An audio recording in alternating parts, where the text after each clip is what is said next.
A ti idem u trgovinu nešto kupiti da jest. A našla sam kruva pa izmrbila tamo ja ulazim, a vrat dađe ulazim, kraj Udbine. Asfalt je, vidiš kakav je asfalt. Vidiš kakav je asfalt, ženo, maj, gore i ju.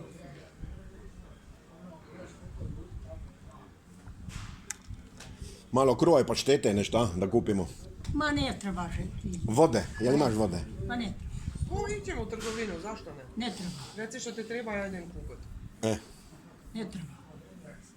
Promisli pa. Znači ti kupi malo voća, A, malo voća. ma ne, slabo ja voće. A reci što bi, ti mi reci, ja idem kupiti. Ma što će ti kazati, Reci. pobogu, brate, nijesam toliki jelač. Bog pere svašta. Bog pere svašta s neba. Bog pere svašta. Pa da, vidiš da Bog pere. Vidiš. Sve vražiju. Nemam prave kuće.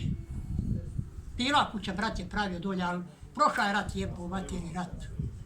Sa pilanom rada, bilo proizvodni radnik, pilane ostalo na krvavi. Sad tamo drugi improvizacija ima pilane. Tu preko je porazgovara samo jedan do utrksa što je uzo. Bog stava kako uzeš ako plaćaš, Hrvatska. Jer 20 ljudi ima rado nosu, kako jedu, nose. Pa znam ja da nema kuhnja, sam radila cjelokupno sa pilanom. Nose sobom, a? Pa da, znam ja to.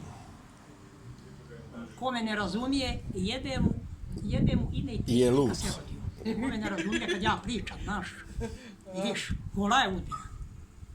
Neki je sa mnom pešu tu pričat, bio načest općine Udbine, pošao u penziju, ošao gore, vidiš od otvornja, kod kuh putio vikendicu.